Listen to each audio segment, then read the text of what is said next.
Ang kwentong ito ay hango sa totoong buhay. Karanasan ito ni Isay, taong 2015, Bohol.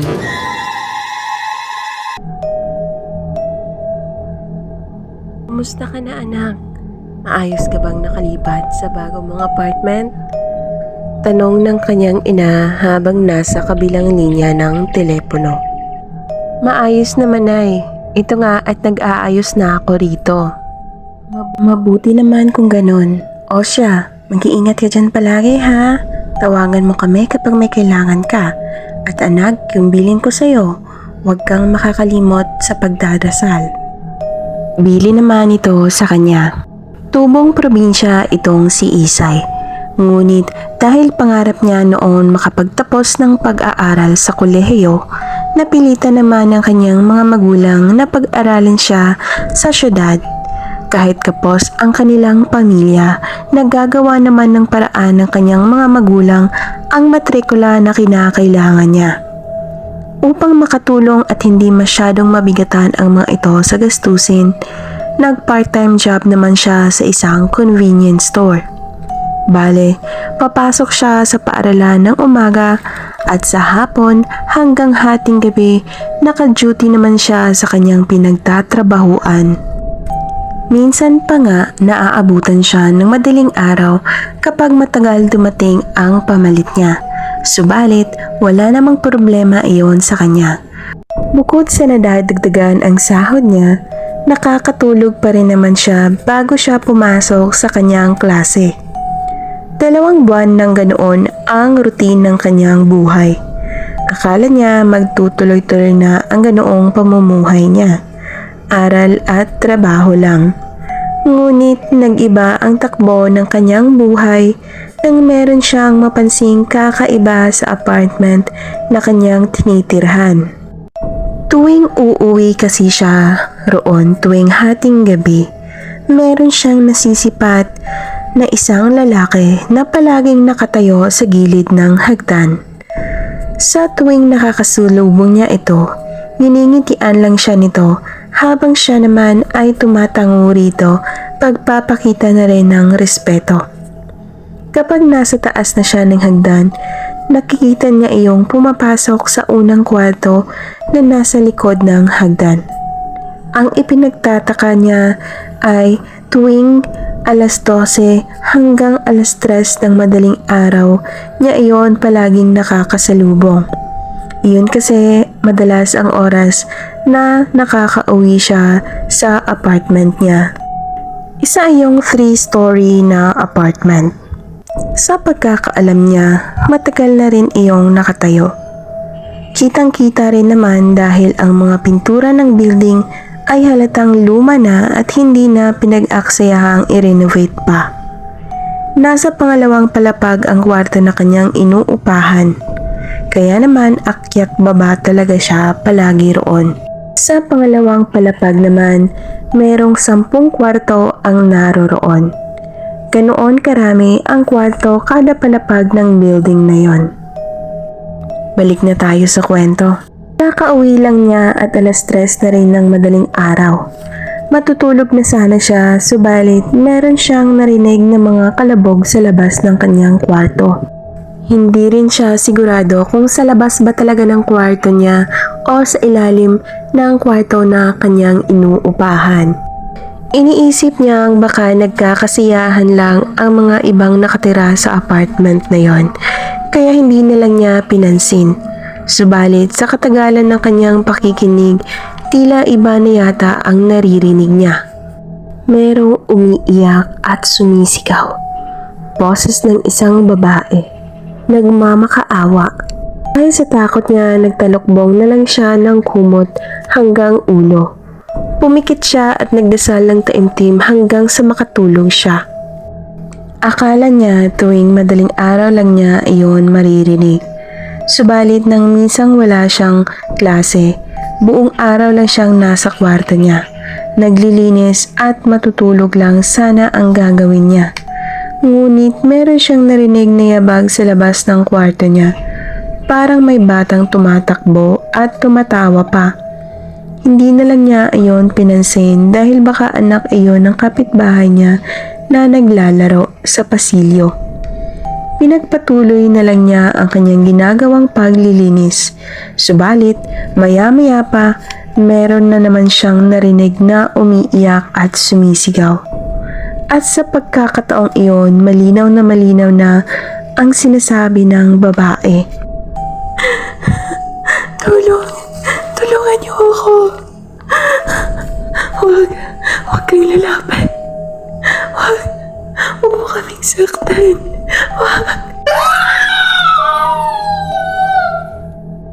Iyon ang sigaw ng babae habang nagmamakaawa. Dahil sa kanyang narinig, sumilip siya sa butas ng kanyang pintuan. Laking gulat naman niya nang makilala niya ang lalaking nasa harapan ngayon ng kanyang kwarto. Iyon ang lalaking palagi niyang nakakasalubong sa hagdan tuwing madaling araw. Kung nakangiti ito palagi kung nakakasalubong niya. Ngayon naman nakakatakot ang itsura nito. Nanilisik ang mga mata na galit. At puno rin ng dugo ang damit nito. Meron pa itong bit-bit na itak. Sa sobrang takot niya, napaatras naman siya palayo sa butas nang sumilip rin roon ang lalaki sa kanya. Gusto niyang sumigaw, subalit walang tinig ang gustong lumabas sa kanyang lalamunan. Humagulgol na lang siya sa pag-iyak dahil sa sobrang takot at panginginig niya. Mga ilang minuto pa ang lumipas. Iyong mata ng lalaking nakasilip sa butas ng kanyang pintuan ay nawala na rin. Ilang segundo lang din ang lumipas, merong namang kumakatok sa kanyang pintuan. Tinatawag nito ang kanyang pangalan. Nang hindi siya sumagot, nagpakilala naman itong pamangkin ng kanyang landlady. Dahil na rin nahimasmasan na siya, pinagbuksan naman niya iyon ng pinto. Ayos ka lang ba? Bungad na tanong nito nang makita ang kanyang itsura. Ako nga pala si Remy. Kanina pa kita naririnig na sumisigaw. Ako kasi ang nakabantay ngayon, wala kasi sa tita. Dagdag pang sabi nito sa kanya. Napakunot naman ang noo niya dahil sa sinabi nito. Narinig mo akong sumisigaw? Pautal-utal niyang tanong rito. Agad naman itong tumango. Mas lalo naman siyang naguluhan dahil alam niyang walang boses na lumalabas kanina nang gusto niyang sumigaw at humingi ng tulong. Ayos ka lang ba talaga? Tanong nito ulit sa kanya. Napalingon-lingon naman siya na parang may hinahanap. Nang makita niya ang pinakadulong kwarto, nilapitan niya iyon. Pakiramdam niya kasi merong tumatawag sa kanya papalapit sa kwartong iyon. Subalit nang makalapit na siya, merong nakapaskil na papel sa pintuan mismo ng kwartong iyon at may nakasulat na huwag bubuksan. Akmang pipihitin na sana niya ang pinto nang pigilan siya ng pamangkin ng landlady. Huwag mong bubuksan yan kung ayaw mong mapahamak. Biglang sabi nito sa kanya sabay kandado nito ng pinto. Bakas sa mukha nito ang takot. Kaya naman hindi na siya nagdalawang isip at tinanong na ito. Diba merong mag-ina na nakatira dito? Anong nangyayari? Naririnig ko sila kaninang sumisigaw, nagmamakaawa at humihingi ng tulong. Naguguluhan niyang sabi rito. Noong una ayaw pa sana nitong sagutin ang mga katanungan niya. Subalit, kalaunan nagkwento na rin naman ito. Pumasok sila ulit sa kwarto niya upang doon na mag-usap. Ang sabi nito, 1 taon daw mula nang matapos itayo ang apartment na iyon. Merong isang pamilya ang tumira roon. Sila ang kauna-unahang tumira sa apartment na yon. Maayos naman daw noong una ang mga ito. Subalit, 2 linggo pa raw ang nakakaraan nang lumipat ang mga ito. Palaging naririnig ng lola ng landlady na nag-aaway ang mga ito. Binubugbog nito ang asawang babae. Hinahambalos ng kung ano-anong mahawakan ng asawang lalaki. Di naman nila maawat dahil natatakot daw ang mga ito na madamay. Umuuwing palaging lasing ang lalaki.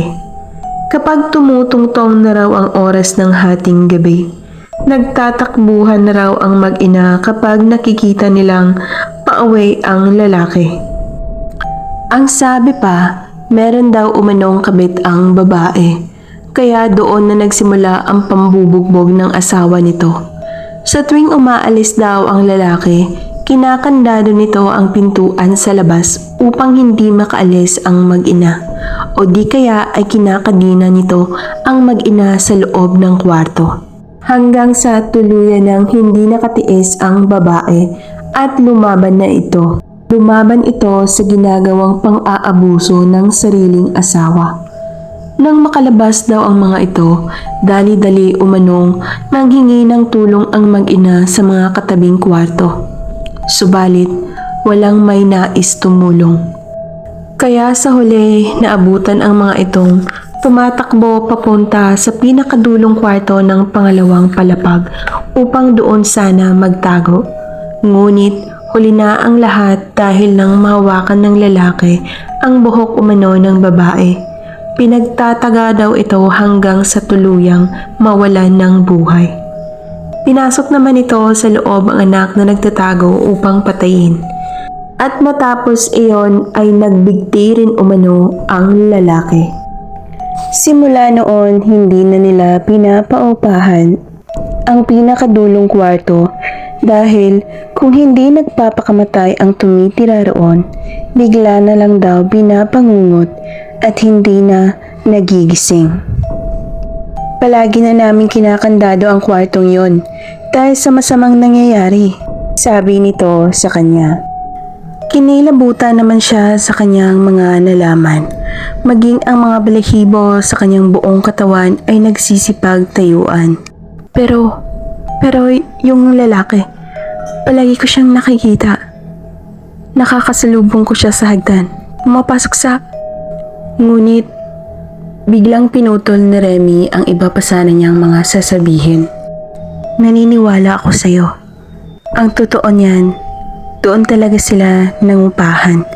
Kaya marahil nakikita mo ito roon.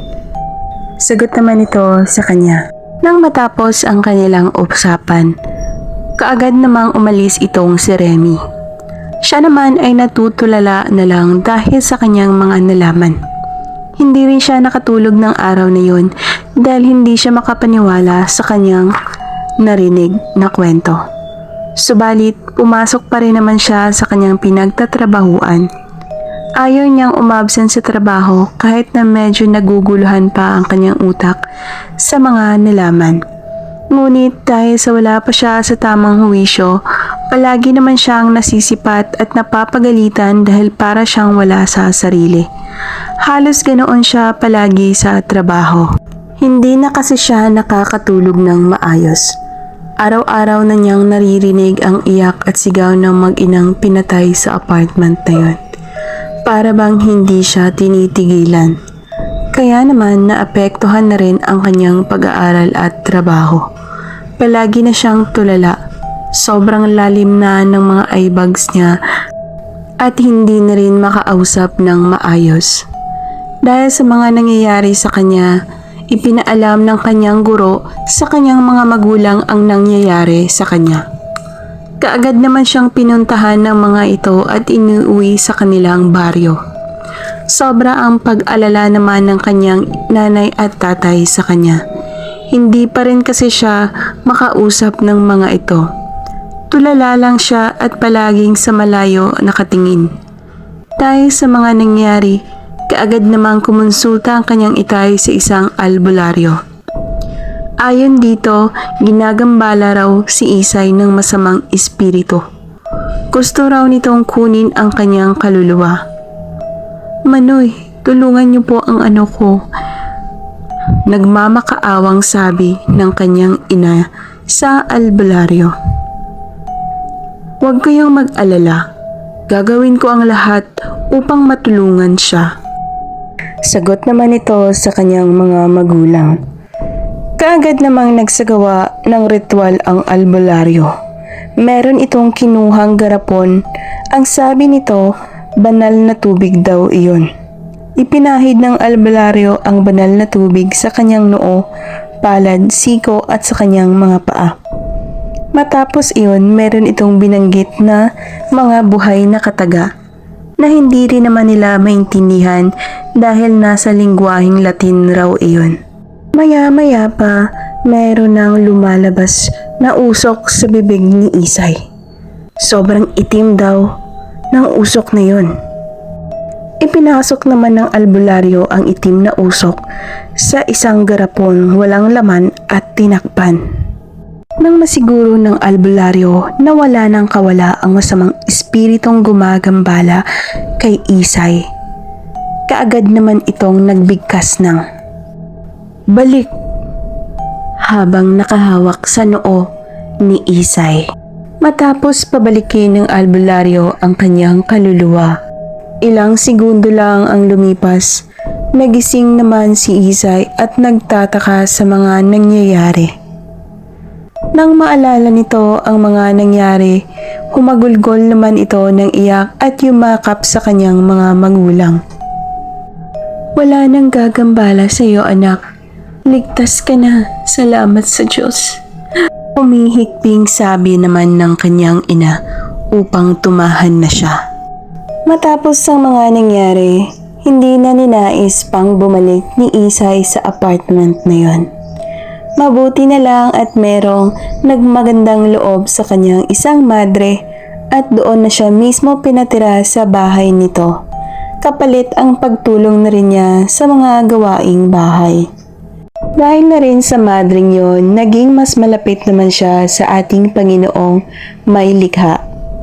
At dahil doon, hindi na rin siya nagagambala ng mga masasamang espiritu.